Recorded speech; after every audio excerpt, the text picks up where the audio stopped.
that newspaper article, it changed our life. Reading that article changed our lives. This article, you see, they're adopting infants. That plants the seed as we need to hear more about this. And of course, there was the item in there saying that there was going to be a meeting and so forth that we ultimately went to.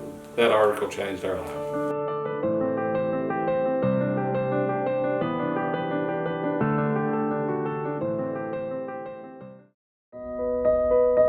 When we started getting serious, we actually were going to run away and get married. My mother knew that we were going to possibly go and get married, but his parents did not know. And when we got there, we started talking about it and putting him in the position and me in the position that we would be paying for his college education and be on our own. And they had already, discussed that with us. And so it ended up being 3 years before, just a little under 3 years that we dated before we got married. Somewhere along the way, I'd go to school, I'd go to college, I'd get married, and we'd have children, and we'd live happily ever after. But that wasn't the way it happened with us, because when we got married and decided we wanted to have children, it did not happen. I graduated in May of 1973, so sometime around February, she stopped taking birth control pills with the intent,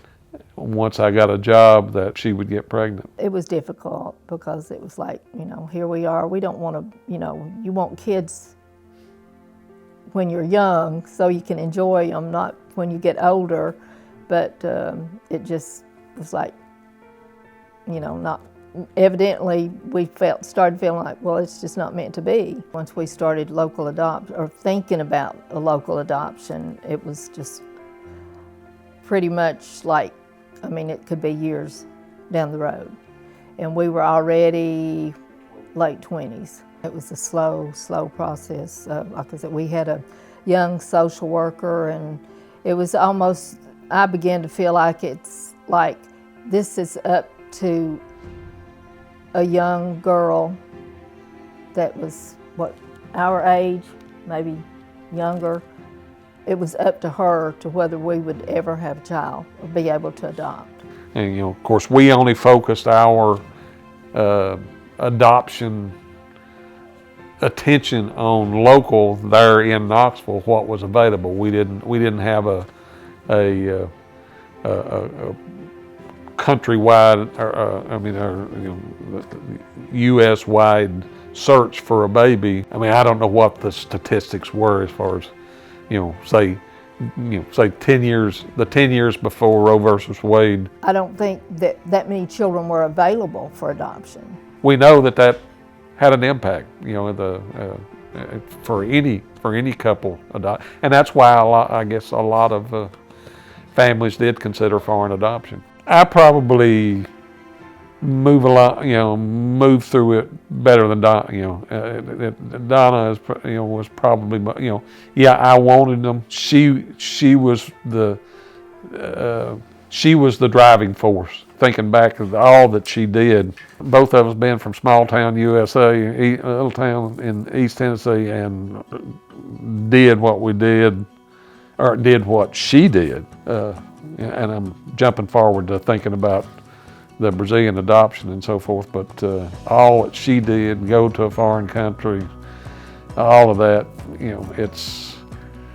I'm not absolutely certain that I could have done what she did. She had an internal drive that maybe I would just reconcile myself, well, this may not be, and she wasn't going to settle. Her motivation was the driving force. The Sunday paper, we got the Sunday paper and just picked it up. They had their babies. It was two couples that had gone at the same time and got their babies. So it was, a big article and about where they went to Brazil. And we read the whole article together. I said, look, I saw, I don't know the headlines, but I knew it was about adoptions. Okay, can I have it? Okay, thank you. And then after that, anybody that was interested, and then I went down and talked to them later and got their or maybe they gave us their phone numbers or whatever. And then I got in touch with them after that, and then they gave me more information. I'm just thinking it was like a long, drawn-out process. We, at my church, local church, they were giving me a shower because we had already said we wanted two children and 2 babies. And we were waiting for a call. And she says, "Have you heard?" And I said, "What?" And she said, "The adoption process has been shut down." And I just fell apart. And I called Roger at work. Well, I met him and we went home, and it was just like this, just our whole world just fell apart.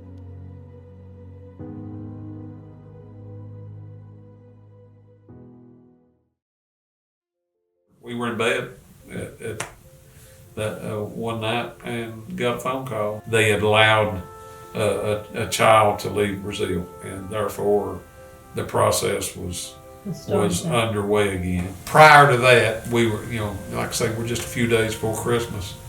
It was going to be a very, very bleak Christmas, and that shed a whole new light on Christmas that year. Starting a new job, I didn't feel like I could. I go to work, and then we didn't know how long any one person would be gone.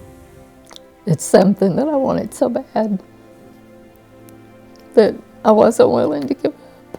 I mean, I moved to down here in Alabama for the job. I came in January, and Donna came 6 weeks later in February. So we got the call mid to late April that Michael was available. As it turns out, Megan's a month older than Michael is, so we heard about him first. The youngest of the 2 we heard first, because we were asking for a boy and a girl, and so we got that call. She's gone. My goal was just to get there and get my hands on those babies. I had anxiety about just letting everything be all right. Will the babies be okay? Because some of the babies, I did know that some of the babies actually died before the parents got there, that were malnourished. They had only been there maybe, I think, Megan was there first, but Michael was there, had only just came like the day before I got there. We sent names. They knew we knew we wanted a girl and a boy. So we sent the names before we ever knew that they were there. I just like the name Megan. I had a boss at UT, his wife's name was Megan. I always liked that name. And Michael David. Now you have a brother named Michael. Right, he's named after Michael. Said Megan was, she was sick, and I was very upset because I was afraid something would happen to her. Some of the babies were very sick when they were brought to the home. They were Christian Science, so they didn't really believe in modern medicine. So I actually just broke down and became hysterical because I was afraid something was going to happen to her. And I just went to the family I stayed with, and I said, I didn't go through this for something to happen to my babies. And I said, so I want to see a doctor. I need to take this baby to the doctor. And they drove me downtown. They put them on medication.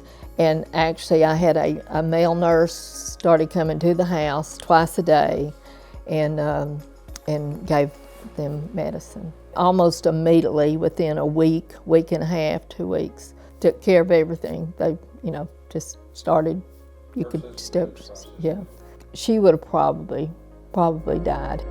I really feel like we tried the options that we had. So I just feel like that was, Michael and Megan was just what God meant for us, the children that God meant for us to have, and that was my goal, that there's not one thing that I regret. Adoption might not be for everybody, but I definitely feel like it was for us.